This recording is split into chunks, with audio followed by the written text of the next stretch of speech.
Good day. This is the Professor, CBMD PhD, and today's Thursday, March 9, 2023. It is 1:50 and 18 seconds, a.m. Eastern Standard Time, and today's research, plastic container contamination. So let's hop to it here. Researchers say plastic containers contain polyfluoroalkyl substances, and it is getting into food. Date March 7, 2023. Source: University of Notre Dame. The researchers are adding their list of consumer products that contain polyfluoroalkyl substances, a toxic class of fluorine compounds known as forever chemicals. In a new study, fluorinated high-density polyethylene plastic containers used for household cleaners, pesticides, personal care products, and potentially food packaging tested positive for polyfluoroalkyl substances. As following a report conducted by the Environmental Protection Agency that demonstrated this type of container contributed high levels of polyfluoroalkyl substances to a pesticide. This research demonstrates the first measurement of the ability of polyfluoroalkyl substances to leach from the containers into food, as well as the effect of temperature on the leaching process.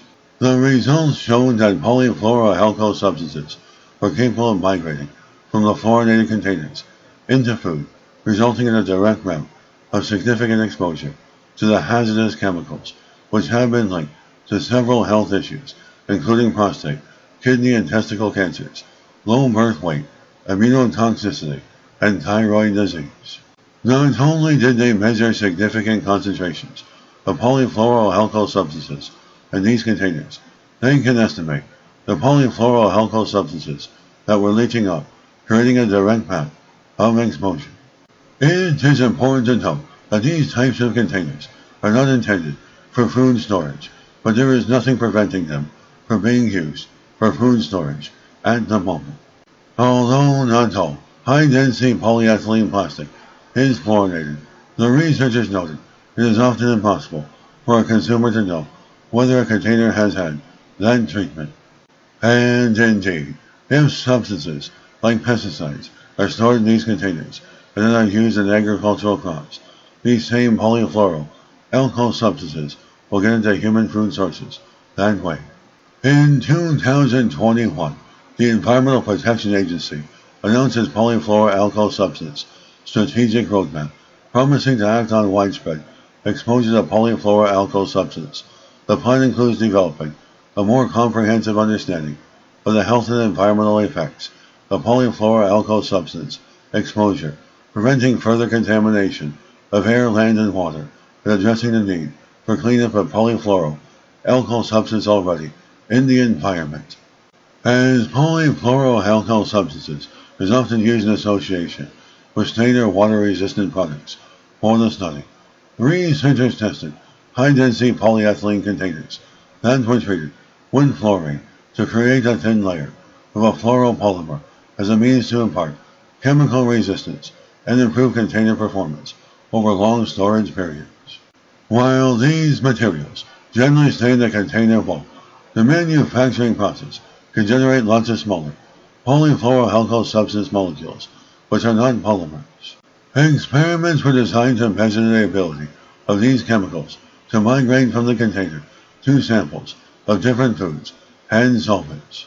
Analysis of the containers found parts per billion levels of polyfluoroalkyl substances that can migrate into both solvents and food matrices in as little as 1 week. They measured concentrations of perfluoroalkyl that significantly exceeded the limits set by the Environmental Protection Agency's 2022 Health Advisory limits.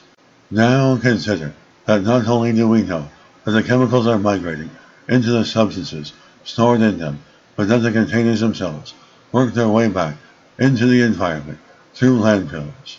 As polyfluoroalkyl substance doesn't biodegrade, it doesn't go away. Once these chemicals are used, they get into the groundwater, they get into our biological systems, and they cause significant health problems.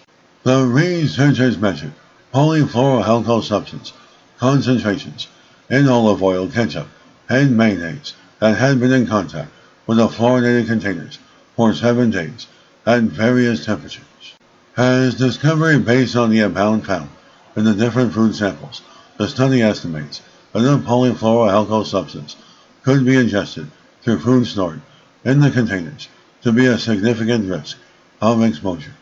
The containers are the latest products in a long list of those tested, including cosmetics, firefighting gear, school uniforms, and fast food wrappers. And this is the Professor of Microbiology, Bioinformatics, and Pathophysiology. This video was created for educational purposes only. Hope you enjoy listening. Until next time, have a great day.